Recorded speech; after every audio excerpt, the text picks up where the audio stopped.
Deyir, indiyənəcən işləyənlər bəs necə işləyirlər? Hamısı təməl bilib işləmir ki. Birincisi, belə deyim, 100 manatlıq developer olmaq istəyirsənsə, hə, təməlsiz başla. İkincisi, niyə 100 manat?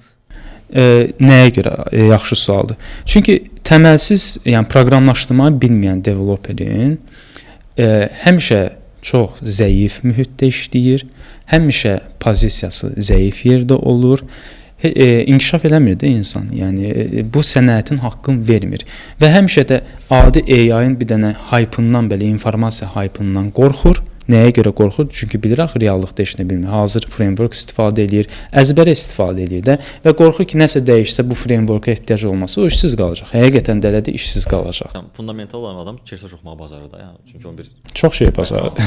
O birdən də papitidir. Nətlə səfərəcək. Yəni bu necədir papiti olsun.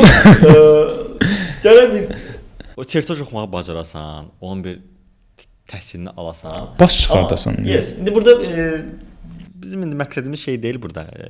Necə deyim də? Linç eləmək deyil də. Məsələ odur ki, okey, bu adamlar işləyirlər, amma ki next step. Hə, o hissəsinə də qayıt. O hissəsinə deyim.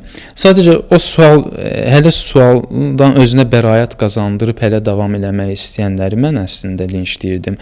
Amma reallıqda məsələn o tip developerlər ki, proqramlaşdırmanı buraxıb məsələn tech stack-la başlayıblar çoxdur və o normal bir şeydir və mənim də həyatımda bir müddət bəzi anlarda avtomatik o baş vermişdi, özümün də xəbəri olmadan bəzi segmentlərdə. Hə, papiti gedirdim.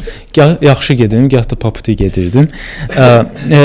Və onlarda proqramlaşdırma daha yaxşı alınır. Çünki onlar çox böyük əziyyət çəkirlər, özləri də hardasa hiss edirlər onu. Sən bəlkə əziyyət çəkməkdən cəmaatı qorxuduruq biz. Ola, bu sən necədir? Əziyyət niyə çəkir? Əziyyət çəkir.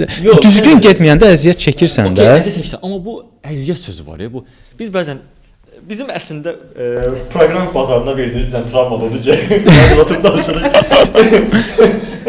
Reallıq odur ki, biz insanlara proqramingin dəhşətli dərəcədə bir ağır yol olduğunu elə bir aşlama vermişik bəzən. Hə, elə təəssürat vermişik. Yox, səbəblərimiz var, bəzi məsələlərə baxanda. Var, amma ki amma ümumiyyətlə bu kiməsə görə əziyyətdirsə, o gəlməsin. Yes. Kiməsə görə zövq, amma belə deyim də bu bir bundan rahat nə var? Sən sevərək eləməlisən də. Məsələn deyirlər, bir şey var da, sən gəlirsən motoristin yanına, bir motor söküb yığmağı öyrənirsən. Onun da bir əziyyəti var da, adam o boyda motoru sökür, çıxarır, yağını tökür, nə bilim, təzədən onun bütün motora qarşı heç bir interesi olmayan adam üçün, yes, o əziyyətli işdir.